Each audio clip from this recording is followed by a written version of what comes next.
Bonjour à tous, je suis Jamie Hull. Aujourd'hui, je partage une histoire très personnelle et profondément significative pour moi. C'est une histoire de lutte, de survie et, finalement, d'espoir. Alors, prenez place et laissez-moi vous emmener à travers un voyage qui a changé ma vie pour toujours. C'était l'été 2007, et j'étais sur le point de partir en mission en Afghanistan avec les forces spéciales réservistes du Royaume-Uni. J'étais excité, prêt à servir, et concentré sur la mission à venir. Je ne savais pas encore que ma vie allait prendre un tournant dramatique. Un jour ordinaire, je pilotais un petit avion en Floride.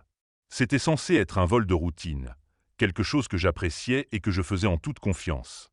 Je passais en revue mes vérifications pré-vol habituelles, tout semblait normal, et je montais régulièrement dans le ciel. L'air était clair, et le sentiment de liberté était exaltant. Mais tout à coup, les choses ont mal tourné. J'ai aperçu une lueur de flamme jaune-orange du coin de l'œil. En un instant, le feu a envahi le cockpit. La panique s'est installée à mesure que les flammes se propageaient, et la chaleur devenait insupportable. Mon esprit s'affolait alors que j'essayais de réfléchir clairement. Je voyais l'altimètre descendre de 900 pieds, puis 800 pieds, 700 pieds. Chaque seconde semblait une éternité. Dans ces moments critiques, avec le feu se rapprochant rapidement, je savais que je devais agir vite. Je me suis extirpé de mon siège, j'ai grimpé sur l'aile de l'avion et j'ai fait un saut de foi. J'ai sauté de l'avion, espérant un miracle. L'atterrissage a été brutal. J'ai frappé le sol violemment, pied en premier, puis j'ai été projeté en avant, m'écrasant dans l'herbe coupante comme des rasoirs. L'impact a été intense. Je suis resté là, étourdi et douloureux, tandis que l'avion explosait dans une énorme boule de feu. Le bruit était assourdissant et la chaleur écrasante. J'avais subi des brûlures graves. 63 brûlures au 3e et 4e degré, ce qui signifie que les dommages allaient jusqu'à l'os. C'était une situation désespérée. J'ai été transporté aux États-Unis, où les médecins m'ont donné une faible chance de survie, seulement 5%. J'étais au bord du gouffre, et la réalité de ma situation était dure. La douleur était immense, et je savais que je faisais face à une bataille monumentale. Mon parcours de rétablissement a commencé dans les unités de brûlés de divers hôpitaux. J'ai passé 17 longs mois en traitement. Je me souviens d'un réveil dans l'unité de brûlés pour la première fois et d'une vague intense de désespoir. J'étais confronté à la réalité que ma vie avait changé pour toujours. Je me souviens clairement d'une infirmière qui m'a tendu un miroir et m'a demandé de me regarder. Voir mon apparence modifiée a été un choc. Je me sentais méconnaissable, comme un cousin éloigné de l'homme-éléphant. La phase suivante de mon voyage a été remplie de luttes. Environ 18 mois après l'accident, j'ai atteint un endroit très sombre, et j'ai même envisagé de mettre fin à mes jours.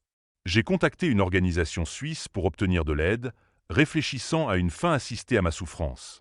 Mais ensuite, quelque chose a changé. J'ai subi une chirurgie qui s'est révélée relativement réussie, et cette petite amélioration m'a donné une lueur d'espoir. À partir de ce moment, j'ai commencé à reconstruire ma vie. J'ai dû réapprendre tout, comment marcher, me nourrir et écrire. C'était un processus éprouvant, mais j'étais déterminé à persévérer. À la fin de 3 ans, je marchais environ 4000 km par an, environ 8 km par jour. C'était un test rigoureux, mais je l'ai utilisé comme un moyen de retrouver une partie de ma force et de ma résilience d'avant. Alors que je continuais ma récupération, j'ai eu des opportunités incroyables grâce aux associations caritatives qui m'ont soutenu. J'ai participé à des marathons, des événements de ski et des défis cyclistes. Chacune de ces expériences était un témoignage de la puissance de l'esprit humain. Elles m'ont montré qu'après avoir affronté les défis les plus inimaginables, il y a toujours un chemin à suivre.